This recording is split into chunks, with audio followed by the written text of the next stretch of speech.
ఈ యొక్క సాయంకాల వేళలో మనము కీర్తన గ్రంథము 16వ వచనం మనం చదువుతున్నాం. ఏ రాజును సేనా బలము చేత రక్షింపబడడు, ఏ వీరుడును అధిక బలము చేత తప్పించుకొనడు.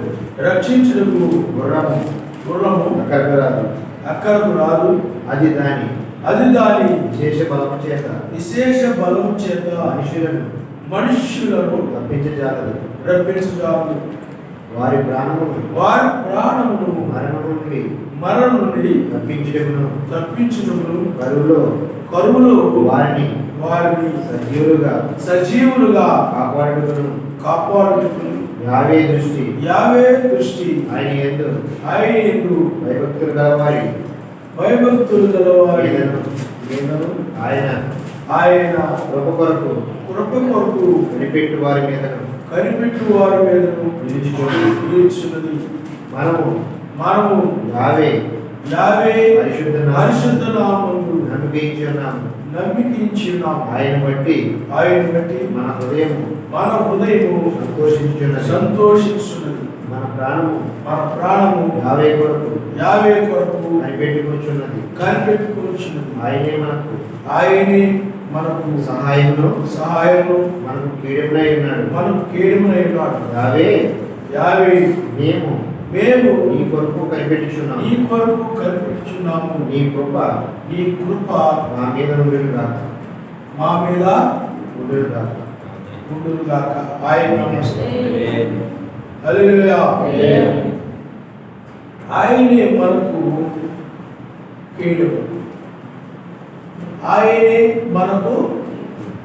కేడము, పిల్లలారా. ఈ యొక్క సాయంకాల వేళలో మనం నేర్చుకునేది ఆయనే మనకు కేడు. మనకు ఎవరు కేడు చెప్పండి? ఆయన. మన కేడు ఎవరు చెప్పండి? ఆయన. కేడు మనక రక్షణ.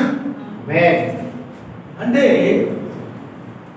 ఇప్పుడు కూడా మనల్ని ప్రతి విషయంలో కూడా రక్షించేవాడు, రక్షిస్తూ ఉన్నవాడు, రాబోయే ఉగ్రతను కూడా రక్షించేవాడు ఆయన. చూడండి, ఆయన ఏ విధంగా రక్షకుడుగా ఉన్నాడు అంటే, మన పాపముల కోసమే ఆ కలవరి శిలువలో ప్రాణం పెట్టడం ద్వారా మనకు ఆయన రక్షకుడుగా ఉన్నాడు. అంతేకాకుండా మనము ఈ అపాయములను పడకుండా, ఏ కష్టం యొక్క ఆ యొక్క శోధనలో కూడా ఆయన యొక్క వాక్యంలో నుండి తొలగిపోకుండా, పడిపోకుండా ఆయన మనకు సహాయముగా కూడా ఆయన ఉన్నాడు. ఇప్పుడు రాబో ఉగ్రతను తప్పించడానికి ఇప్పుడు ఆయన ఎలా ఉన్నాడండి? దావీదు కేడెముగా ఉన్నాడు. ఆయన దావీదు కేడెము అనగా రక్షణ. ఆయనే వేకు నక్షత్రము. అందుకనే దావీదు కేడెం అంటే రక్షణ, కేడెము అనగా రక్షణ అనగా ఆయనే. దావీదు నక్షత్రం అన్నా కూడా అందుకే దావీదు నక్షత్రము, దావీదు కేడెం. దావీదు నక్షత్రాన్ని ఏమంటారు? దావీదు కేడెం అంటారు. ఇప్పుడు ఇజ్రాయెల్ ఉన్నారు, ఇజ్రాయెల్ జెండా మీద రెపరెపలాడుతూ ఉంది ఆ నక్షత్రం. ఆ నక్షత్రాన్ని వాళ్ళు ఏమంటారంటే దావీదు నక్షత్రం అంటారు. అంతేకాకుండా ది షీల్డ్ ఆఫ్ డేవిడ్ అంటే దావీదు కేడెం అని కూడా పిలుస్తారు ఆ నక్షత్రాన్ని. అందువల్ల దావీదు నక్షత్రం అంటే నక్షత్రం అనగా దూత. నక్షత్రం అనగా ఎవరు చెప్పండి? దూత. కాబట్టి దావీదు నక్షత్రం అనగా దావీదు దూత ఆయన. ఇప్పుడు దావీదు దూత అయినటువంటి ఆయన ఇప్పుడు మనకు దూతగా ఉన్నాడు. ఆయనే దూత అంటే రక్షకుడు, రక్షించేవాడు. ఇంతకుముందు మనం నేర్చుకున్నాం కేడెము అనగా డాలు అని అర్థం అన్నమాట. కేడెము అనగా అర్థం ఏమిటి?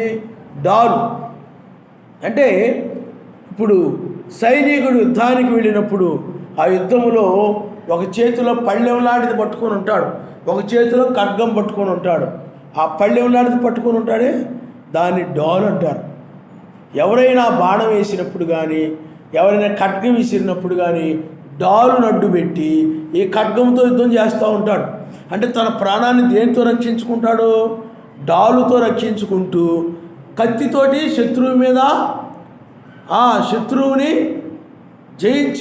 జయించడానికి, అంటే తనను కాపాడుకోవడానికి తనకు రక్షణగా ఏముంటుంది? ఆ షీల్డ్ ఉంటుంది, అంటే ఆ పళ్ళెము లాంటిది, అదే కేడెము. ఆ కేడెం ఏం చేస్తుందంటే శత్రువు వేసేటువంటి ఆ బాణములను కానీ ఆయుధాలను కానీ నీకు తగలకుండా ఆ యొక్క కేడెము అడ్డుగా ఉంటుంది అన్నమాట. అందుకని అవి ఏమైనా వచ్చినా కానీ దాన్ని తగిలి నీకు తగలకుండా అవి ప్రాణాన్ని కాపాడుతూ ఉంటాయి. ఒక సైనికుడికి అదేవిధంగా ఉపయోగపడతాయి.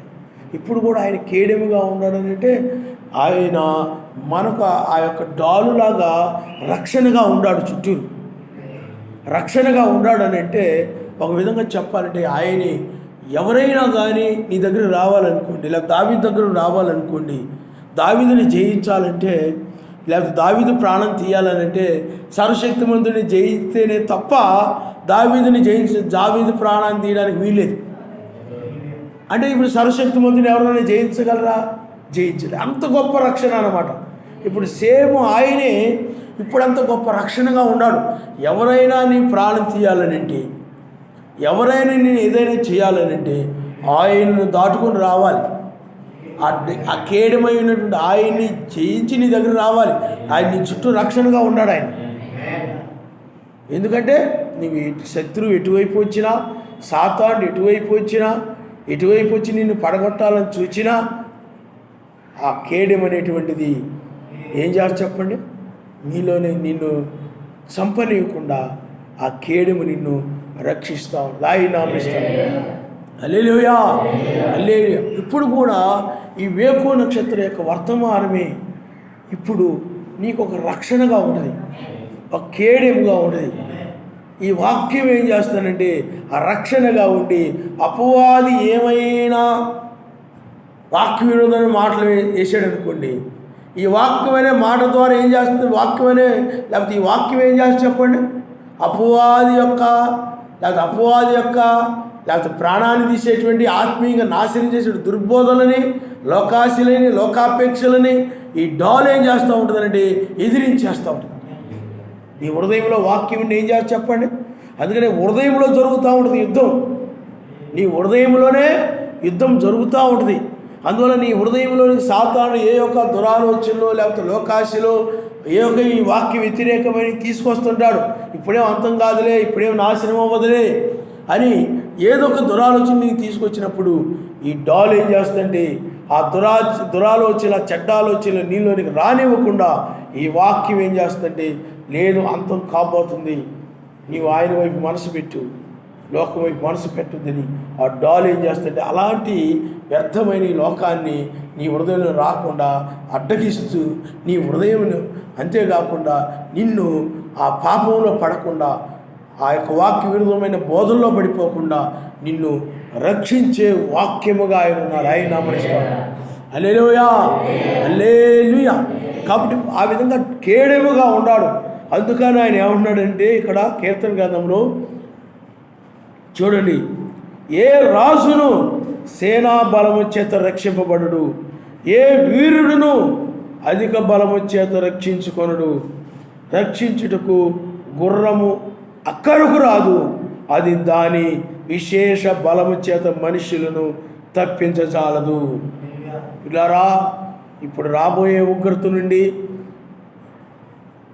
ఏది కూడా తప్పించజాలదు, ఏది కూడా రక్షించజాలదు. దావీదు కేడెము మాత్రమే, దావీదు నక్షత్రం మాత్రమే, దావీదు యొక్క దూత అయినటువంటి ఆయన యొక్క దూతనగా వర్తమానము, అందుకనే బలిష్ఠులకు దూత. అందుకే మత్స్య యొక్క బ్రహ్మంగారి సంఘాల్లో 7 దూతల తర్వాత ఇంకే దూత లేడని చెప్తుంటారు.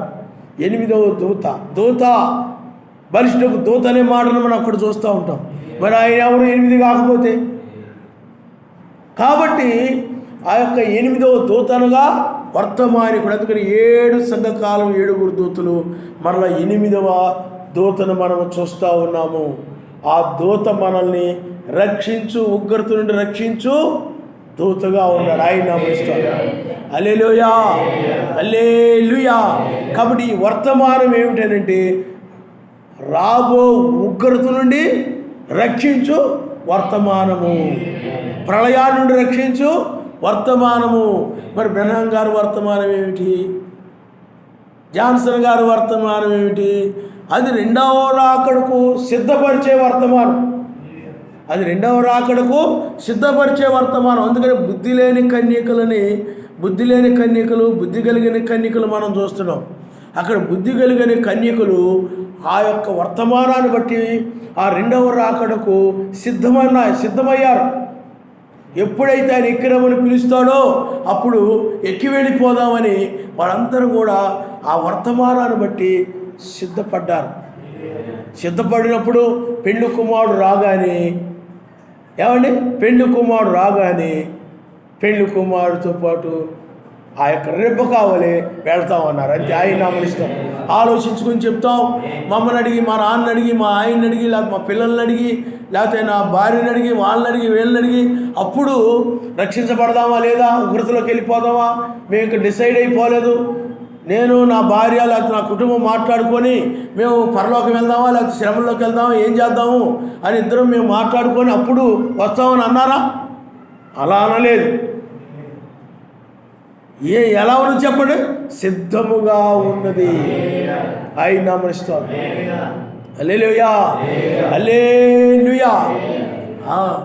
సిద్ధముగా ఉందంటే వెళ్ళిపోవడానికి రెడీగా ఉందని. ఇప్పుడు మీరు ఉంటారు, ఎవరెవరు వచ్చి ఏదో ఊరు తీసుకెళ్తాను అనగానే ఆ ప్రయాణానికి కావలసినవి కూడా రెడీగా ఉంచుకొని ఎప్పుడు వస్తారా అని ఎదురు చూస్తూ ఉంటారు. వస్తే వెళ్ళిపోదామని. దాన్ని ఏమంటారు చెప్పండి? సిద్ధంగా ఉండడం అంటారు. అలాగే బుద్ధి కలిగిన కన్యక ఆ విధంగా సిద్ధపడేలాగా ఆయన ఎప్పుడు వచ్చినా ఆయనతో పాటు వెళ్ళిపోవడానికి వాళ్ళు ఏం చేశారంటే ఆమెని సిద్ధపరిచారు. అందుకని వాళ్ళ వర్తమానం ఏమిటంటే సిద్ధపరచు వర్తమానం. నిన్న ఆయన వచ్చినప్పుడు ఆయనతో పాటు వెళ్ళేలాగా ఆయన కొరకు కనిపెట్టుకుని సిద్ధపరచబడడం అన్నా, లేకపోతే ఆయన కొరకు కనిపెట్టుకుని ఉండేలాగా చేయడం అన్నమాట. ఆయన ఎప్పుడు వస్తాడో అప్పుడు వెళ్ళిపోదాం, ఎప్పుడు వస్తే అప్పుడు వెళ్ళిపోదాం అన్నట్టుగా. అదే బుద్ధి లేని కన్యకలు అనుకోండి, ఆ విధంగా లేవు. ఆ బుద్ధి లేని కన్యకలు ఎలా ఉన్నాయనంటే ఆయన ఇప్పుడల్లా రాళ్లే, ఇంకా ఆలస్యం చేస్తాడులే, అంత కంగారు ఏముందిలే, ఈ పాస్టర్లు అలాగే చెప్తూ ఉంటారు, వాళ్ళ పని అది కాబట్టి, లేకపోతే పాస్టర్లు ఎలా అవుతారో అలా చెప్పకుండా ఉంటే పాస్టర్లు కారు కదా, అందుకని అలాగే చెప్తూ ఉంటారులే, మన పని మనదే అనుకొని బుద్ధి లేని కన్యకలు ఏం చేశారంటే ఇంకా ఆయన ఆలస్యం చేస్తున్నాడులే, కంగారు ఏముందిలే, లేవచ్చులే, వెళ్ళొచ్చులే, ప్రార్థన చేసుకోవచ్చులే, సిద్ధపడవచ్చులే అని వాడు ఏమాత్రం కూడా ఆయన వస్తే వెళ్ళిపోవడానికి కనిపెట్టడం లేదు. కనిపెట్టకుండా కనిపెట్టడం అన్నా ప్రార్థించడం అన్న ఒకటి.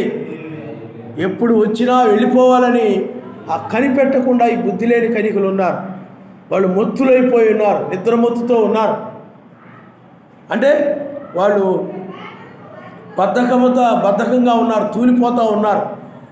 బుద్ధి కలిగిన కన్యకలైనట్లయితే మెలకు కలిగి ఎప్పుడు వస్తాడా, వచ్చినప్పుడు ఆయన్ని మళ్ళీ నిద్రపోయామంటే ఆయన మనం చూడము, మెలకుగా ఉండని చెప్పాడు కాబట్టి, అంటే ఆత్మీయంగా మెలకుగా ఉండమని చెప్పాడు కాబట్టి అప్పుడు ఆయన ఎప్పుడు వస్తే అప్పుడు వెళ్ళిపోవాలని మెలకు కలిగి ఉంటారు. అంటే 5 రకాల పరిచర్య. కానీ 7వ దూత వర్తమానం ఏమిటి అనంటే జాన్సన్ గారి వర్తమానం, 7వ దూత అంటే బ్రహ్మం గారి వర్తమానం ఏమిటనంటే వధువుని సిద్ధపరిచే వర్తమానం. అమ్మ అంటే మేల్కొని ఉండేలాగా చేయడం. ఆయన వస్తే వెంటనే అంటే మీ మేల్కొని ఉండేలాగా చేయడం ఏంటి అని మీకు ఇంకా డౌట్ రావచ్చు, ఇంకా అనుమానం రావచ్చు. మేల్కొని ఉండేలాగా చేయడం అని అంటే ఆయన వచ్చినప్పుడు ఆయనను గుర్తించి ఆయన్ని నమ్మి వెళ్ళిపోవడం. ఆయన హల్లెలూయా, హల్లెలూయా. మెలుగు కలిగిన వారు మాత్రమే చూడగలుగుతారు, విశ్వసించగలుగుతారు. వాళ్ళు ఎత్తబడి విశ్వాసాన్ని పొందుకొని పై కొనుగోబడతారు. కాబట్టి అందుకని ఇప్పుడు ఆయన దావీదు నక్షత్రముగా, దావీదు కేడెముగా ఉన్నాడు. ఇప్పుడు ఎందుకు? మనల్ని రక్షించడానికి ఆయన ఆ నక్షత్రము, దావీదు నక్షత్రము ఇప్పుడు కేడెముగా ఆయన ఉన్నాడు. కాబట్టి ఇప్పుడు ఎవరైనా రక్షించబడాలంటే వేకు నక్షత్ర వర్తమానము ద్వారానే తప్ప మరి ఏ వర్తమానం ద్వారా కూడా రక్షించబడలేదు. బ్రహ్నాం గారి వర్తమానం చేత సిద్ధపరచబడతారు, కానీ బ్రహ్నాం గారి వర్తమానం చేత రక్షించబడే పని అయితే, అది సరిపోయే పని అయితే వేకు చుక్కు గురించి వాగ్దానం చేయాల్సిన పని లేదు. వేకు నిద్ర మేలుకొని వేళ గురించి చెప్పాల్సిన పని లేదు. 7 దూత వర్తమానంలో సరిపోద్దులే అని చాలామంది బ్రహ్నాం గారి సంఘాల్లో చాలామంది చెప్తుంటారు. అన్ని మర్మాలు బయలుపరచబడ్డా ఇంకేమీ లేవని చెప్తుంటారు. మరి ఇది బ్రహ్నాం గారి పరిచర్యలో నెరవేరిందా అని అడిగింది, నెరవేరలేదంటారు. మరి నెరవేరకపోతే ఎప్పుడు నెరవేరుతో చెప్పమంటే చెప్పలేకపోతుంటారు. ఎప్పుడు నెరవేరిందో చెప్పండి అంటే చెప్పలేకపోతుంటారు. కాబట్టి పిల్లారా, ఇప్పుడు ఆయన వేకువ దూతగా నిద్ర మేల్కొల్పేటువంటి వర్తమానం ఇది. ఈ నిద్ర మేల్కొల్పు వర్తమానము. కాబట్టి ఈ వర్తమానము నిన్ను బయటికి పిలిచే వర్తమానం, రక్షించే వర్తమానం. అది కేడమనగా రక్షణ, డాలనగా రక్షణ.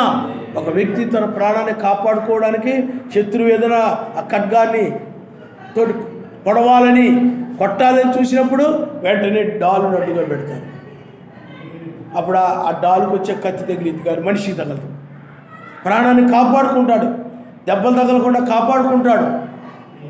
రక్షణ ఈనాడు కూడా మనల్ని ఆ శ్రమకాలంలో నశించిపోకుండా, విడిచిపెట్టబడకుండా ఆ శ్రమకాలను తప్పించేటువంటి నక్షత్రముగా ఆయన ఉన్నాడు. ఆయన హల్లెలూయా, హల్లెలూయా.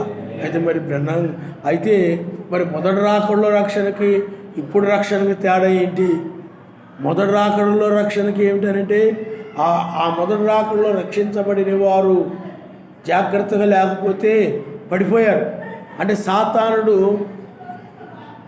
పడగొట్టడానికి అవకాశం ఉంది.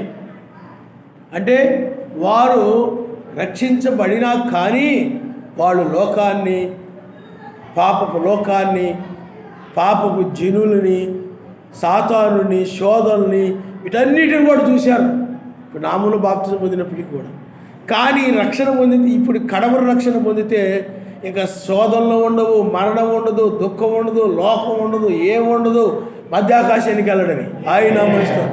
తర్వాత భూమి మీద 1000 ఏళ్ల పాలనకు రావడమే.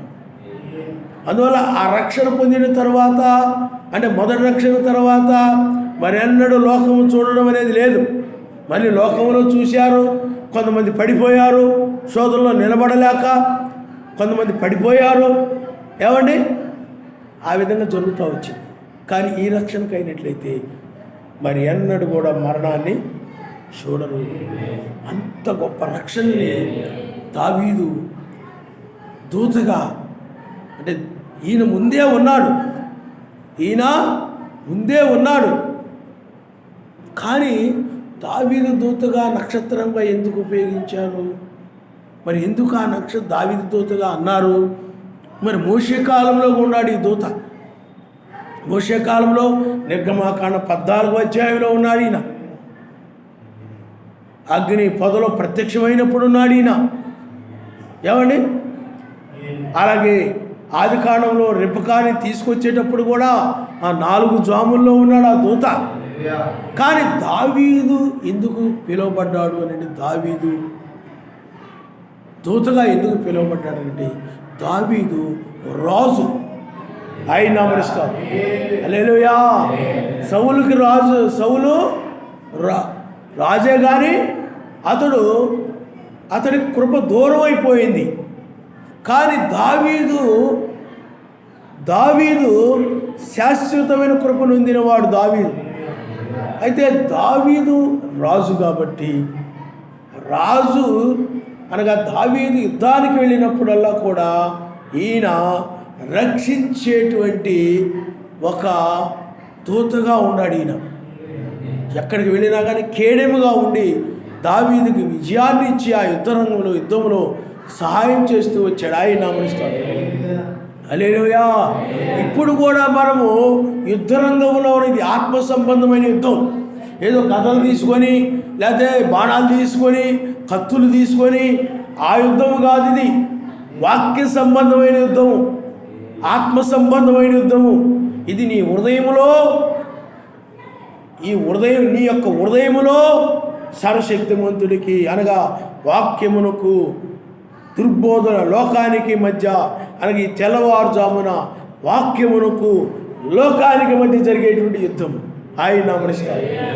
హల్లెలూయా, హల్లెలూయా. ఆయన నామనిస్తారు.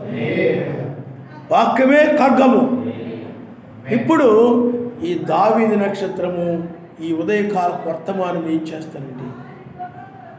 విశ్వాసిగా ఉన్నట్టు నిన్ను, ఎందుకంటే వాక్యాన్ని నమ్మినటువంటి విశ్వాసవి నీవు.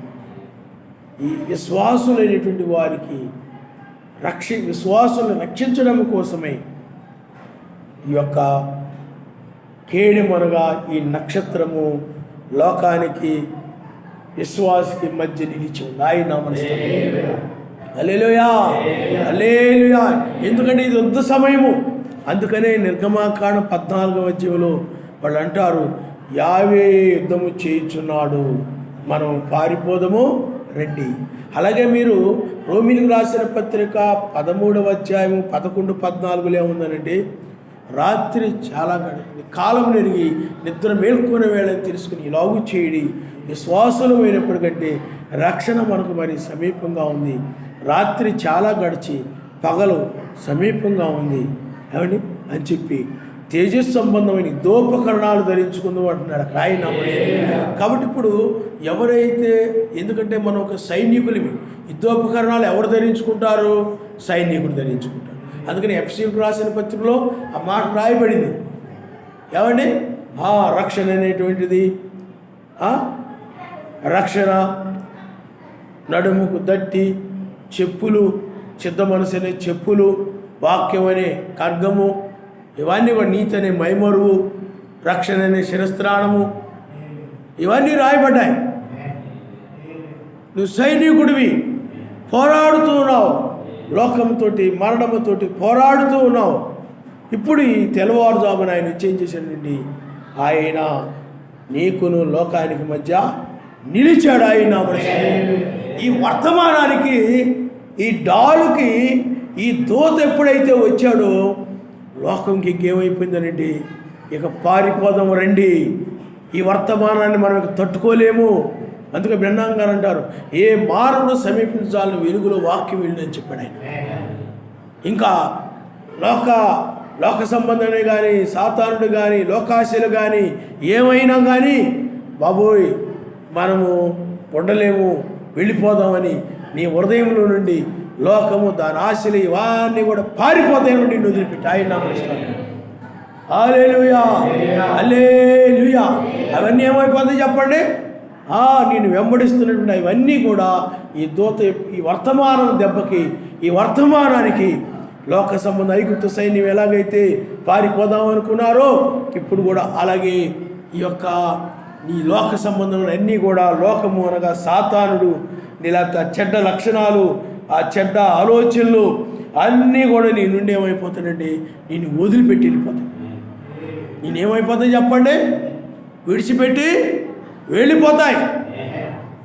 అప్పుడు నువ్వేమవుతావునండి, నాశనం లేని దానిలోకి వచ్చేస్తావు.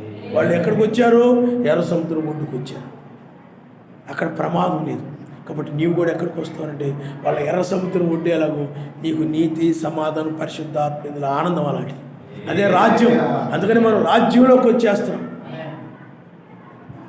ఆ లోకం పోయిందనుకోండి, నేను వదిలిపెట్టేస్తే నీలో అసూయ, ద్వేషము, లేదా లోకాశలు, ధనాపేక్షలు, లోకంలో ప్రేమ, ఇవన్నీ నిన్ను వదిలిపెట్టి వెళ్ళిపోయాను అనుకోండి, అప్పుడు నువ్వు నీతిమంతుడు అవుతావు. ఆయనకి నీకు మధ్య సమాధానం ఉంటుంది. ఆయన ఎందుకు నువ్వు ఆనందిస్తూ ఉంటావు. ఇప్పుడు ఎర్ర సముద్రం ఒడ్డుకు వచ్చావు. ఎర్ర సముద్రం ఒడ్డుకి వచ్చేసి లోకం అంతా ఏమైపోయింది? నిన్ను ఈ వర్తమానానికి భయపడిపోయి, కలవరపడిపోయి, లోకాశలు అవన్నీ కూడా విడిచిపెట్టి ఎందుకనంటే అవి సాతాను సంబంధమైనవి, లోక సంబంధమైనవి. ఈ యుద్ధ రంగములో ఈ వర్తమానం దెబ్బకి, వర్తమానానికి అవి నిలబడలేక యుద్ధ రంగంలో పారిపోతాయి. నువ్వేమో చక్కగా ఈ యొక్క నీతి గల, లేకపోతే నీతి సమాధాన పరిశుద్ధాత్మ ఆనందం కలిగిన రాజ్యంలో ప్రవేశిస్తాం. అందుకనే ఇప్పుడు ఆయన దావీదు కేడెముగా రావడానికి కారణం ఏమిటి? దావీదు రాజు కాబట్టి ఆ రాజుకి ఎలాగైతే ఆయన దూతగా ఉన్నాడో, ఇప్పుడు కూడా మనం రాజ సంతానం, మనం రాజు బిడ్డలు, మనము కూడా దావీదు కుమారుడుగా వచ్చాడు మెస్సయ్యని బట్టి మనం కూడా దావీదు యొక్క సంతానమై ఉన్నాం. మనం అబ్రహాం పిల్లలమై ఉన్నాము, అలాగే దావీదు సంతానమై ఉన్నాం. కాబట్టి ఈ దావీదు సంతానంగా ఉన్నటువంటి మనల్ని మన విజయాన్ని ఇవ్వడానికి ఆయనే రంగం మీదకి వచ్చి, ఇప్పుడు ఆయన రంగం మీద ఉండడం ద్వారా ఆ దయ్యము యొక్క ఆలోచనలు, అపవాది యొక్క ఆలోచనలు అన్నీ కూడా నిన్ను విడిచిపెట్టి వెళ్ళిపోతాయి. ఇప్పుడు నీవేమైపోతావునంటే, ఇంకా ఆయన మర్త్యమైనటువంటి దాని నుండి, అంటే నశించే దానిని దాటుకొని నీవు నాశనం లేని దానిలోకి క్షయితుల నుండి అక్షయితులకు వచ్చేస్తావు. ఆయన హల్లెలూయా. అంటే క్షయితుల నుండి అక్షయితులకు రావడం అంటే, మరి వారు నాశనం చేసేవారు ఎవరు? ఐగుప్తీయులు. మరి నువ్వు ఆ వారి నాశనాన్ని నుండి తప్పించుకున్నావు అంటే క్షయితు నుండి తప్పించుకుంటున్నావు, అక్షయితులకు వచ్చేస్తావు. లోకం నుండి నిన్ను నాశనం చేసే లోకం నుండి నువ్వు తప్పించుకున్నావు. ఎందుకంటే అసూయ అనేటువంటిది నేనేం చేస్తావు? లోకంలో తీసుకుపోతావు, పాపాన్ని బానిసలుగా చేసుకుంటుంది. లేకపోతే ధనం అనేటువంటిది, లేకపోతే నీలో ఉండి కక్ష అనేది కావచ్చు, లేకపోతే నీలో లోక సంబంధమైనటువంటి వాటి మీద ఉన్నటువంటి ప్రేమ కావచ్చు. ఇవన్నీ నీళ్ళు లోకంలో లాక్కుపోతాయి, లోక సంబంధం వాటిలో లాక్కెళ్ళిపోతాయి. అలాంటి వాటిలో లాక్కొని వెళ్ళిపోకుండా, ఏమండి, లోకంలోనికి సాతాను నిన్ను తీసుకుని వెళ్ళిపోకుండా, లోకము నిన్ను తన లోకంలో లాక్కొని వెళ్ళిపోకుండా, లోకానికి నిన్ను దాసులుగా చేసుకోనకుండా తోత ఏం చేస్తున్నాడనండి, ఇప్పుడు ఆయన నిన్ను లోకమునకు నీకు సంబంధం లేకుండా ఆయన వేరు చేస్తున్నాడు. ఆయన నామస్తుడు. అందుకే బ్రహ్మం గారు అన్నారు, 7వ ముద్రలో వధువు లోకం నుండి తెగిపోద్దని చెప్పాడు. తెగిపోయి ఏమైపోయారు? సంబంధం తెగిపోయి అక్కడికి వెళ్ళిపోయారు, ఎర్ర సముద్రం వీటికి వెళ్ళిపోయారు. ఇప్పుడు కూడా సేమ్ మనం కూడా ఇలా లోక సంబంధం వాటి నుండి తెగిపోయి మధ్యాకాశానికి ఆయన మెస్సయ్య కూడా అంతే. వేకువజామున ఆ సమాధి నుండి తెగిపోయి పైకి వెళ్ళిపోయాడు. 40 రోజుల వరకు కనబడుతూ పైకి వెళ్ళిపోయాడు. ఈనాడు కూడా నీకేంటంటే లోక సంబంధమైన, పాపపు సంబంధమైన చెడ్డ వాటన్నిటి నుండి కూడా నీ హృదయం తెగిపోతుంది. హృదయం తెగిపోయినప్పుడే శరీరం కూడా మార్పు చెంది లోకం తెగిపోయి పైకి వెళ్ళిపోతుంది. నీలో గర్వం ఉన్నా, ఏది ఉన్నా నువ్వు విడిచిపెట్టబడతావు. అందుకని వాటన్నిటి నుండి తెగిపోయే సమయం ఇది. వేరే లోక సంబంధమైన పాపం నుండి, ప్రతి చెడ్డదాని నుండి వేరైపోతావు. అందుకని ఆ వేరైపోయి నీవేం చేస్తావు చెప్పండి? రక్షించబడతావు. అందుకని ఆ విధంగా రక్షించడం చూడండి. అక్కడ ఇప్పుడు చూస్తున్న 50 కలుగుచే రక్షణ మీరు ఓరక నిలిచిండి చూడుని అన్నాడు ఆయన. ఎలా రక్షించాడు చెప్పండి?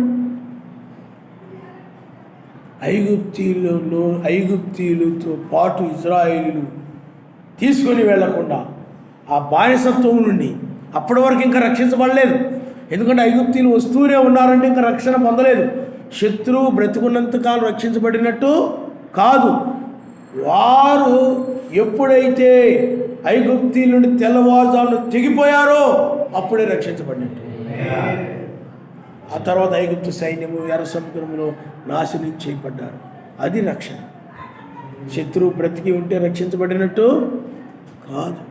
అందుకని మనం పైకి వెళ్ళిపోయిన తర్వాత, ఎర్ర సముద్రం ఒడ్డుకి వెళ్ళిపోయిన తర్వాత పొద్దుబొడిచినప్పుడు ఐగుప్తు సైన్యం నశించింది. అలాగే మనము కూడా మధ్యాకాశానికి వెళ్తాం. నిత్యుడిగా ఆయన మనం కలుసుకుంటాం. అప్పుడు మోషేలే రంగం మీదకి వస్తాను, శిక్ష ఆరంభమైంది. ఐగుప్తు సైన్యం నశించినట్లుగానే లోకము కూడా ప్రమాదంలో పడిపోతుంది. అందుకనే లోకం నుండి తెంచబడే సమయము ఇదే. ఈ రక్షణ కలుగు చేసేవాడు ఎవరు చెప్పండి? దావీదు నక్షత్రము, దావీదు కేడము. నీ గుర్రములు కానీ, నీ యుద్ధ నైపుణ్యము కానీ, నీ బలము కానీ, నీ సేన కానీ, నీ అధిక బలము కానీ, ఏ వీరుడు బలము చేత కానీ, ఏమండి మీ నాన్న చేత కానీ, మీ అమ్మ చేత కానీ, ఏమండి ఎవరి చేతను రక్షించబడలేవు. ఏ మనుష్యుడు ఈ రక్షణ కలుగు చేయలేడు. ఈ రక్షణ కలుగు చేయవాడు దావీదు నక్షత్రమే. ఆయనే వేకువ దూత. అందుకని వేకువ జామున ఆయన వచ్చాడు కాబట్టి వేకువ దూత అయి ఉన్నాడు. వేకువ జామున వచ్చాడు కాబట్టి ఆయన ఏమై ఉన్నాడు చెప్పండి? వేకువ దూతగా పిలువబడ్డాడు ఆయన. సాయంకాలం వచ్చాడు కాబట్టి బ్రహ్మం గారు సాయంకాల వర్తమానికుడు ఆయన. కాబట్టి ఇప్పుడు వేకువ జామున ఇప్పుడు మనల్ని లోకం నుండి తెంచివేయడానికి వచ్చేసాడు ఆయన. పాపాన్ని నుండి నిన్ను తెంచివేయడానికి వచ్చేసాడు ఆయన. లోకాశ నుండి తెంచివేస్తాడు. ఇంకా నువ్వు వాటి నుండి తెగిపోయి పైకి వెళ్ళిపోతావు. వాటికి నీకు సంబంధం లేకుండా ఆయన అడ్డుగా నిలిచి, అందుకే వాక్యం ఏం చేస్తా చెప్పండి? ఆయనే వాక్యము. ఎందుకంటే ఈ వాక్యం అనేది ఖడ్గము. ఇది రాజు యొక్క ఖడ్గం. ఈ రాజు యొక్క ఖడ్గం ఏం చేస్తుందంటే ఈ రాజు యొక్క ఖడ్గం అనగా ఈ బయలుపాటు, ఈ మూడో విడుపు నిన్ను లోకం నుండి తెంచివేస్తాడు. అందుకని రాజు యొక్క ఖడ్గము ద్వారా లోకము నుండి తెగిపోతుంది వధు. లోకానికి ఆమెకి సంబంధం ఉండదు. పూర్తిగా వేరే పైకి వెళ్ళిపోతాను. ఇంకా నీవు లోకమునికి మరి అన్నాడు చూడము. అందుకని ఆయన అంటున్నాడు చూడండి, యావే దృష్టి ఆయన యందు భయభక్తులు గలవారి మీదను ఆయన కృప కొరకు కనిపెట్టు వారి మీదను నిలుచున్నది. అందుకు ఆయన అంటున్నాడు యావే దృష్టి ఆయన యందు భయభక్తులు గలవారి మీదను. వాక్యానికి ఎవరైతే భయముతో భక్తితో లోబడతా ఉంటారో ఆయన దృష్టి వారి మీద ఉంటుంది. అందుకని వాక్యం చెప్తుందంటే వాక్యముని విని ఎవరైతే వణుకుచూ ఉంటారో వారి యందు నా దృష్టి ఉంచి ఉన్నానని వాక్యం చెప్తుంది. ఆయన హల్లెలూయా. వాక్యం విన్నా కానీ ఏమి భయం లేకుండా వాక్యం మీరిపోయామనుకోండి, ఏమీ భయపడరు. కొంతమంది నిత్యము ప్రార్థన చేస్తున్నారంటే ఏమీ భయపడరు. ప్రార్థన జీవితం లేదని ఏమీ భయపడరు, ఏమి వణికిపోరు. హాయిగా కూర్చొని ఉంటారు, హాయిగా వాక్యం వింటుంటారు. వాక్యం మీరిపోయినా కానీ ఏమీ భయపడరు. చూసారా? అంటే పాపంలో ఉన్నా కానీ భయపడరు. వాక్యం వింటుంటారు. వాళ్ళు ఆ వాక్య ప్రకారంగా లేవని వాళ్ళకి తెలుసు, ఆ వాక్యం మీరిపోయామని తెలుసు. అయినా కానీ వాళ్ళు ఏమి వణకరు. కానీ ఎవరైతే వాక్యముని విని వణుకుచుంటారో వారి, అందుకని భయభక్తులు కలిగిన వారంటే ఎవరనండి? ఏదైనా ఒక మాట చెప్పినప్పుడు దాన్ని చాలా భయముతో ఎవరైతే దానికి లోపడతారో, ఎక్కడ మీరిపోతానో ఆ వాక్యమని, ఎక్కడ మీరిపోతానని ఆ భయముతో వాక్యాన్ని ఎవరైతే భద్రం చేసుకుంటుంటారో ఆ వాక్యానికి చూడండి మీరు, అది ఆ మాట మనము యెషయా గ్రంథంలో మనం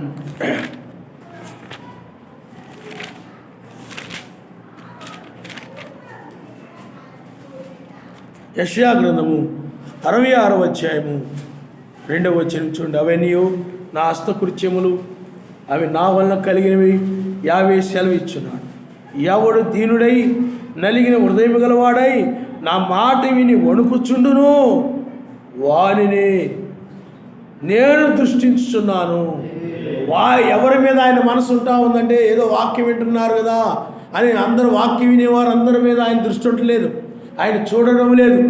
ఎవరిని చూస్తూ ఉంటాడనంటే ఎవరైతే వాక్యం వినగానే భయపడి వణికిపోతూ ఉంటారో, ఎవరైతే ఆ వాక్యానికి భయపడయ్యో ఈ మాటలో నేను లేనే అని వణుకుతుంటారో, భయపడతారో, మీకు అర్థమవుతుందండి? ఆ భయపడే వారి మీద మాత్రమే ఆయన దృష్టి ఉంచుతాడు, ఆయన నమనిస్తాడు. హల్లెలూయా, హల్లెలూయా. అందరి మీద కాదు, దీనుడై తను తాను తగ్గించుకొని ఒడిగిపోతాడు. అయ్యో నేను ఈ వాక్యాన్ని మీరిపోయినా అంటే తప్పు చేసిన వ్యక్తి ఏమైపోతాడు చెప్పండి? భయపడిపోతాడు, వణికిపోతాడు. తప్పు చేసిన వ్యక్తి అలాగా. అయ్యో, అందుకని దీనుడు అంటే తను తాను తగ్గించుకునేవాడు. ఆ సుంకరి మీద దృష్టి పెట్టాడు. ఎందుకనంటే అతడు తప్పు చేశాడు కాబట్టి, పొరపాటు చేశాడు కాబట్టి, పాపం చేశాడు కాబట్టి, ఆ పాపాన్ని బట్టి అతను ఏమైపోతున్నాడంటే, అయ్యో సర్వశక్తిమంతుడు దృష్టిలో నేను పాపినయ్యాని, నేను విడిచిపెట్టబడతానేమో, నేను పరలోకం వెళ్ళనేమో, నన్ను ఆయన శిక్షిస్తాడేమో, అంటే శ్రమకాలంలో వదిలేస్తాడేమో అని చెప్పి భయపడుతున్నాడు. సర్వశక్తిమంతుడు అతడి మీద దృష్టి ఉంచాడు, పరిసేయుడి మీద దృష్టి ఉంచలేదు. పరిసేయుడు తను తను ఇచ్చించుకుంటా ఉన్నాడు. ఏమి తన పాపాల గురించి ఏమి భయపడలేదు, ఏమి పశ్చాత్తాపడలేదు, ఏమి ఏడవడం లేదు, వణగడం లేదు. సర్వశక్తి దృష్టి ఆ పరిసేయుడి మీద లేదు. అందుకని పరిసేయుడు నీతిమంతుడుగా ఎంచబడలేదు. ఇతడు వాక్యంని మీరిపోయిన దానిని బట్టి ఆజ్ఞాతిక్రమే పాపంలో జీతం మరణం, నేను పాపినని చెప్పి భయపడుతూ ఉన్నాడు. అందుకని సర్వశక్తి దృష్టి భయభక్తులు కలిగిన వారంటే అది. భయం అంటే ఇక్కడ చూడండి, భయం కలిగి ఏమైపోతున్నాడు చెప్పండి? వణికిపోతున్నాడు. కొంతమందికి ప్రార్థన మానేసిన భయం ఉండదు. కథ అవుతుందండి, ఏమీ భయపడరు. ప్రార్థన చేసుకోకపోయినా భయపడరు, వాక్యం వినకపోయినా భయపడరు, ఏమీ భయం ఉండదు. ధైర్యంగా ఉంటారు, ధైర్యంగా ప్రార్థన మానేస్తూ ఉంటారు. ధైర్యంగా వాళ్ళకి భయం ఉండదు. ప్రార్థన మానేయాలంటే భయం, అబద్ధాలు ఆడాలంటే భయం. కొంతమంది చాలా ధైర్యంగా ఆడేస్తారు. కొంతమంది ఏమండి ధైర్యంగా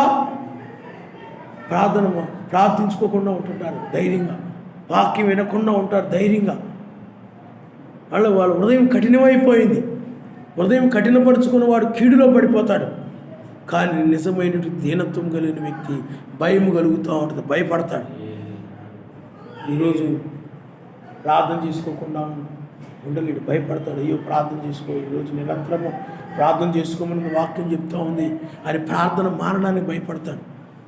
ఒక ప్రార్థన చేసుకుంటూ మంచి లేదన్నా ప్రార్థించుకోకపోతే నిత్యం ప్రార్థించమనుంది కదా, నిత్యం ప్రార్థించలేదని భయపడతాడు. అలాగ ప్రతి చిన్న మాటకు కూడా భయపడి ఎవరైతే భయపడి వణుకుతూ ఉంటారో ఆ వాక్యానికి ఏమండి మొన్న ఒక మేము సామర్థ్య నగర్లో ఉన్నప్పుడు ఒక ఆవిడ ఉండేది. ఆవిడ అనేది ఈరోజు ప్రార్థన రాకుండా ఉండాలనుకున్నానండి, ఏం వెళ్దామని అని అనుకున్నానండి, కొంచెం బద్ధకం వచ్చేసిందండి, కానీ భయం వేసిందండి ప్రార్థనకి వెళ్ళకపోతే. ప్రార్థన మానకూడదు అన్నారు కదా, ఆ భయం వేసిందండి, ఇంటి దగ్గర ఉండలేకపోయానండి, వచ్చేసానండి. ఆయన ఏం చేస్తే చెప్పండి, భయం. ఆ భయం ఎవరైతే వాక్యం విని ఏమండి అబద్ధాలంటే భయం, దొంగతనాలు చేయాలంటే భయం, విభేదాలు పెట్టాలంటే భయం, లోకాలను ఆశించాలంటే భయం, ఇలాగా లోకంలో ఏమైపోతుంటారంటే భయపడతారు. అందుకనే ఇక్కడ ఎవరైతే భయపడుతుంటారో వారి భయభక్తులు కలిగి ఉంటారో వారి మీద నా దృష్టి ఉన్నాను. మందిరంలో కూర్చున్నంత మాత్రాన్ని దృష్టి ఆయన దృష్టి నీ మీద ఉన్నట్టు కాదు. వాక్యానికి భయపడకపోతే సర్వశక్తి ముందు దిగి వచ్చినా నువ్వు భయపడు. అదవుతుందండి. ఇజ్రాయేల్ ఉన్నారు, ధర్మశాస్త్రం అంటే భయం లేదు, కానీ సర్వశక్తిమంతుడు శరీరధారిగా వచ్చాడు భూమి మీద. శరీరం ధరించుకొని వస్తే ఆయన ఎవరో వారు ఎరుగక ఆయన వచ్చినా కానీ ఆయన బోధిస్తున్నా కానీ వాళ్ళు భయపడలేదు. మరి ఆయనకే భయపడలేదు అంటే వాక్యానికి భయపడలేదు, ఆయన వచ్చి దిగొచ్చి బోధించిన భయపడ్డారా? భయపడలేదు. అందుకే బ్రహ్మాం గారు అంటారు, సర్వశక్తిమంతులు ఎక్కడో ఉండాలని వాళ్ళు ఎదురు చూస్తున్నారు, కానీ వాళ్ళ మధ్యనే ఆయన మానవ శరీరం ధరించుకొని ఆ కార్యాలన్నీ చేస్తూ ఉన్నాడు. కానీ అయినా కానీ గ్రహించలేకపోయారని చెప్పాడు ఆయన. హల్లెలూయా. ఎక్కడో వెతుకుతున్నారు వాడు, ఎక్కడో కనిపెడుతున్నారు వాడు, కానీ ఆయన అక్కడే ఉన్నాడు. వారి మధ్యనే తిరుగుతూ ఉన్నాడు. వాళ్ళ మధ్యలో ఉండి ఏ విధంగా ఆయన ఏమై ఉన్నాడు, ఏ విధంగా ఆయన క్షమించేవాడు, ఎలాగ విశ్వసించాలో అవన్నీ కూడా వాళ్ళ ముందు ప్రదర్శిస్తూ ఉన్నాడు ఆయన. అలాగే 7వ దూత కాలంలో కూడా ఆయన ఇదే విధంగా చేశాడు. మతశాఖ సంఘాల నుండి ఎలా బయటకు రావాలో ఆయన అక్కడే ఏమండి 7వ దూత కాలంలో ఆయన 7వ దూతని 5 రకాల పరిచర్లో ఉన్న వారిని ఉపయోగించుకొని ఆయన అక్కడ ఉండి మతశాఖ సంఘాల నుండి బయటికి పిలుస్తూ ఉన్నాడు. ఆయన పిలుస్తాడు. హల్లెలూయా. ఇప్పుడు కూడా ఆయన ఎక్కడున్నాడు చెప్పండి? భూమి మీద ఉండి వధువుని ఇది నాశనం కాబోతూ ఉంది, రమ్మని పిలుస్తూ ఉన్నాడు. ఆయన పిలుస్తాడు. హల్లెలూయా, హల్లెలూయా. కాబట్టి పిల్లరా, ఎవరైతే భయపడతారో వారి మీద ఆయన దృష్టి ఉంది తప్ప ఏదో వాక్యం వింటున్నాను, మందిరానికి వచ్చేస్తున్నాను కదా, భయం కనపడాలి దాంట్లో. అర్థమవుతుందండి? ఆ భయము ఎప్పుడైతే నువ్వు కలిగి ఉంటావో తప్పు చేయడానికి భయపడ్డావు అంటారు. మీకు అర్థమైందా? పాపం చేయడానికి భయపడతారు, ఏమంటే అన్యాయం చేయడానికి భయపడుతుంటారు. భయం వేస్తుంది. ఆయనంటే భయం కలుగుతుంది. అలాగా ఎవరైతే అలా భయపడుతుంటారో వారి మీద ఆయన దృష్టి ఉంటారు. చాలామందికి ఏ భయం ఉండదు, ధైర్యంగా ఉంటారు. ధైర్యంగా పాపాన్ని చూస్తూ ఉంటారు, పాపం మాటలు మాట్లాడుతూ ఉంటారు, పాపం మాటలు చక్కగా వింటూ ఉంటారు, పాపము కార్యాల దగ్గరికి వెళుతూ ఉంటారు, పాప ఆరాధనల దగ్గరికి వెళుతూ ఉంటారు, పాప పండగల దగ్గరికి వెళ్ళిపోతూ ఉంటారు. ధైర్యంగా భయం వేయదు. నువ్వు ఎక్కడికి వెళితే అక్కడికి, నువ్వు ఎక్కడికి పడితే అక్కడికి వెళితే ఆయన సన్నిధి నీతో రాదు. అర్థమైందా? ఆయన వాక్య ప్రకారంగా ఉంటేనే ఆయన సన్నిధి నీతో వస్తుంది. ఆయన నామిస్తాడు. హల్లెలూయా. అందువలన నువ్వు ఎక్కడ పడితే అక్కడ వెళితే ఆయన నీతో వచ్చేస్తాడు అనుకున్నారండి? రాడు ఆయన. నువ్వు ఎప్పుడైతే వాక్యమైన గిరి దాటి వెళ్ళిపోతావో నిన్ను అక్కడే వదిలేస్తాడు ఆయన. అక్కడే ఆయన వదిలేస్తాడు. అందుకని బైబిల్లో మనం సౌలు రాజు చూసినట్లయితే సమూయేలు చెప్పాడు, అమాలేకులందరూ హతమార్చిరా అని చెప్తే సమూయేలుకి అలాగే చెప్తాడులే, ఆయనకేం తెలుసు, నేను ఇంకా గొప్పగా చేసి సరశక్తి ముందు ఆనందపరుద్దాం అనుకున్నాడు. సొంత ఆలోచన చేశాడు అయ్యగారు, రాజుగారు. సమూయేలుతో చెప్పింది ఎవరు? సరశక్తి. ఆ నమ్మకం ఉంటే కదా. సౌరాజుకి ఆ నమ్మకము లేదు. సర్వశక్తిమంతుడు ప్రవక్త ద్వారా నాతో మాట్లాడాడు, ఇంకా సర్వశక్తిమంతుడు ఏం చెప్పి దాన్ని చేస్తేనే ఆయన సంతోషపడతాడు తప్ప నేను ప్రవక్త చెప్పిన దానికి విరోధంగా చేసినట్లయితే ఆయన ఎలా సంతోషపడతాడు? పడడానికి అనుకోవాలి. అలాగ అనుకోకుండా ఏం చేశాడనంటే ఆ జనులు చెప్పారు, అలా కాదు, ఇలా చేయి, ఇలా చేయి, అలా చేయి అని సలహా ఇచ్చాడు. దాని ప్రకారం ఏం చేశాడంటే బలిష్టమైన వాటిని చేశాడు. అంటే సర్వశక్తిమంతుని మాటకు భయపడలేదు, ప్రమాదంలో పడిపోయాడు. అందుకనే ఎవరైతే వాక్యానికి భయపడతారో వారి మీద మాత్రమే ఆయన దృష్టి ఉంచుతాడు, ఆయన నామరిస్తాడు. హల్లెలూయా, హల్లెలూయా. కాబట్టి పిల్లారా, అందుకే ఆయన అంటున్నాడు, ఆయన కృప కొరకు కనిపెట్టి వారి మీద నిలుచున్నది, ఆయన కృప కొరకు కనిపెట్టి వారి మీదను నిలుచున్నది. మనము యావే పరిశుద్ధ నామందు నమ్మిక ఇచ్చినాము, ఆయన బట్టి మన హృదయము సంతోషించుచున్నది. మన ప్రాణము యావే కొరకు కనిపెట్టుచున్నది, ఆయనే మనకు సహాయమును మనకు కేడెమునై ఉన్నాడు. చూడండి, యావే పరిశుద్ధ నామందు నమ్మిక ఇచ్చి ఉన్నాను. ఆయన నామము నమ్మకం ఉంచాం. మీరు ఎప్పుడైనా కూడా నమ్మకం అనేటువంటిది ఆనందాన్ని కలుగు చేస్తుంది. ఆయన హల్లెలూయా. ఇప్పుడు నీకు ఆయన స్వస్థపరుస్తాడు నమ్మకం ఉందనుకోండి, ఆనందం కలుగుతుంది. ఆనందము నమ్మకం లేనప్పుడు ఆనందం వేయదు. ఇప్పుడు ఇందాక అదే అంటున్నాను, మీకు ఏదైనా ఒక వస్తువు కావాలనుకోండి, ఎవరు మీకు తెలిసిన వాళ్ళ దగ్గరికి వెళ్ళే అడిగారు, వాళ్ళు అన్నారు ఇస్తామండి, రేపు రండి అన్నారు. వాళ్ళు నమ్మకమైన వాళ్ళు అయినప్పుడు వాళ్ళు ఇస్తామంటే మీకు ఏం కలుగుతుంది చెప్పండి? ఆనందం కలుగుతుంది. ఇక మనం ఆలోచించక్కర్లేదురా, వాళ్ళు నమ్మకమైన వాళ్ళు ఇంక ఇచ్చేసినట్టే, ఇంకా ఇవ్వలేదు కానీ ఇచ్చేసినట్టే ఆయన నమ్ముస్తుంది. హల్లెలూయా. వల్ల మనం ఆయన నమ్మకం ఉంచినప్పుడు మనకేం కలుగుతుంది చెప్పండి? సంతోషం. ఆయన నమ్మిస్తాం. ఈనాడు కూడా మనకి ఆయన ఏందో ఆనందం కలుగుతూ ఉన్న కారణం ఎందుకంటే మనం నమ్ముతున్నాం. మన ఇది అంతం కాబోతుందని, ఆయన రాజ్యం రాబోతుందని మనం నమ్ముతున్నాం. కాబట్టి ఆనాడు ఆ నామాన్ని బట్టి వారికి సంతోషం కలిగితే ఆ నమ్మకం, ఆ నామం మీద నమ్మకాన్ని బట్టి ఈనాడు మనం నామం ముందు నమ్మకమే కాదు, ఆ దూతను మనం నమ్ముతున్నాం. దావీదు నక్షత్రాన్ని మనము నమ్ముతున్నాం.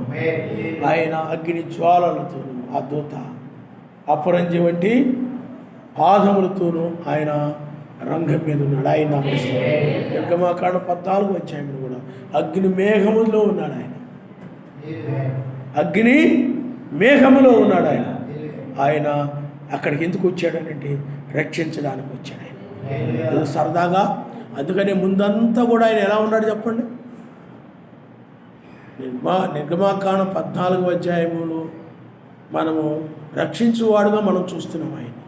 ముందు మనం చూసినట్లయితే ఆయన ఐగుప్తు నుండి ఆయన బయటికి పిలిచిన వాడుగా ఉన్నాడు. ఆయన బయటికి తీసుకొచ్చాడు. ఆయన అద్భుతాలు, ఆశ్చర్యకార్యాలు ఎన్నో జరిగించి బయట తీసుకొచ్చాడు. కానీ ఇంకా రక్షణ కలగలేదు. రక్తము ద్వారా వచ్చారు బయటికి వాళ్ళు. ఒక రక్షించబడలేదు. ఇంకా పూర్తిగా ఐగుప్తు నుండి రక్షించబడలేదు. వేకువజామును మాత్రమే రక్షించబడ్డారు. ఇప్పుడు కూడా ఈ వేకువజామును మాత్రమే రక్షించబడ్డది. అందుకని అక్కడ కూడా 4 జాములు ఉన్నాయి అక్కడ కూడా. కాబట్టి అక్కడ కూడా ఎన్ని జాములు ఉన్నాయి? 4 జాములు ఉన్నాయి. సాయంకాలము, అర్ధరాత్రి, కోడి కూసే వేళ, తెల్లవారుజాము. సాయంకాలము అక్కడ ఏం జరిగింది? గొర్రె పిల్లను బలిగా అర్పించి నిలువు కమ్మికి, అడ్డు కమ్మికి రక్తాన్ని పూశారు. అర్థమైందా? అక్కడ ఏమని చెప్పండి? రక్తము ద్వారా బయటకు వచ్చారు. పూర్తి రక్షణ కలగలేదు. కానీ వేకువజాము దగ్గరికి వచ్చేటప్పటికి పూర్తిగా రక్షించబడ్డారు ఆయన. కాబట్టి ఇప్పుడు ఆయన దృష్టి నీ మీద ఉన్నది. ఆయన రక్షించడానికి ఆయన వచ్చాడు. కాబట్టి నీవు ఉగ్రతను తప్పించుకోవాలనుకుంటే ఆ ఉగ్రతను భయపడి నేను కనుక పాపాన్ని, లోకాన్ని విడిచిపెట్టకపోయినట్లయితే నేను ప్రమాదంలో పడిపోతాను, ఉగ్రతలో పడిపోతాను అని భయపడి నువ్వేం చేయాలి? భయపడి లోకాన్ని నువ్వేం చేయాలి? విడిచిపెట్టేయాలి. విడిచిపెట్టకపోతే శిక్షిస్తాడు ఆయన. శిక్షలో పడిపోతారు, ఉగ్రతలో పడిపోతారు. ఇక రక్షణ దొరకదు.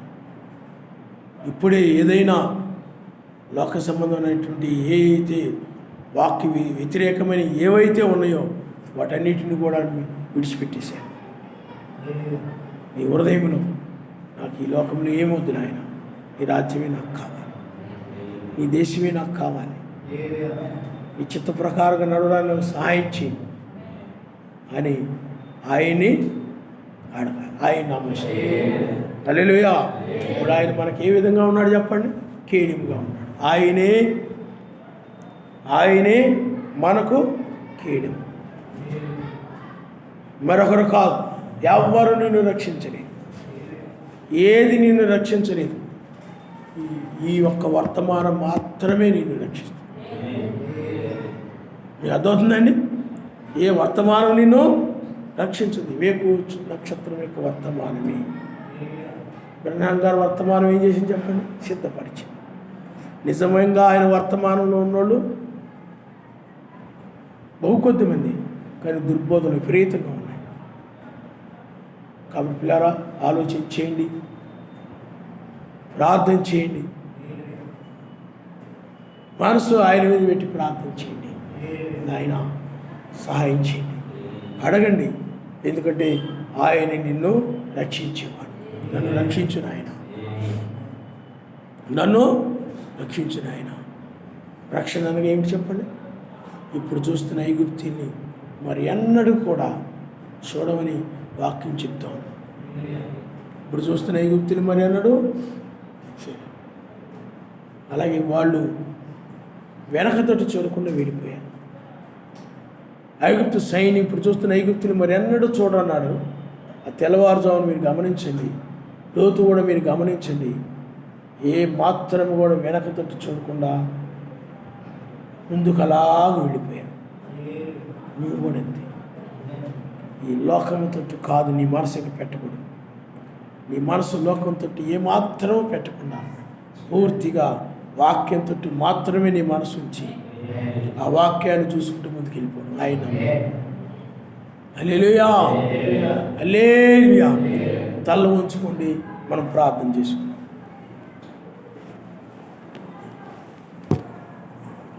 స్తోత్రములు నాయన, స్తోత్రములు నాయన, స్తోత్రములు నాయన.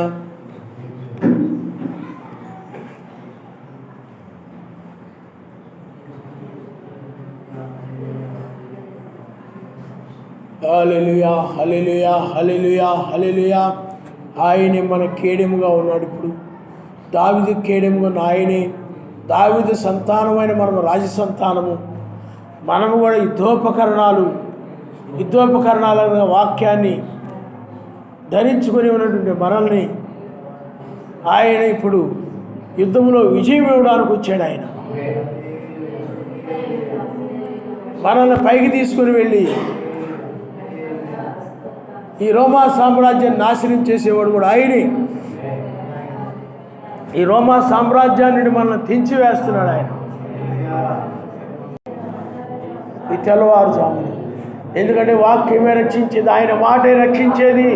ఆయన మాటలో రక్షణ ఉంది, ఆయన మాటలో స్వస్థత ఉంది, ఆయన మాటలో సృష్టి ఉంది. ఈ మాటలో సృష్టి ఉంది. ఆయన మాటను బట్టి చనిపోయి మరలా బ్రతికాయి. లాజరు బయటకు రమ్మని పిలవగానే ఆయన మాటలో శక్తి ఉంది. ఇప్పుడు కూడా ఈ మాటలో శక్తి ఉంది, ఈ వాక్యములో శక్తి ఉంది.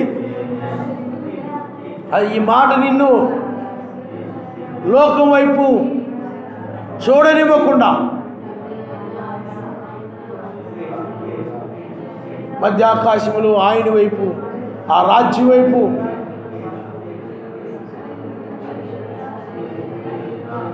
ఆయన దగ్గరికి వెళ్ళాలనే గురి, ఆయన కలుసుకోవాలనే ఆలోచన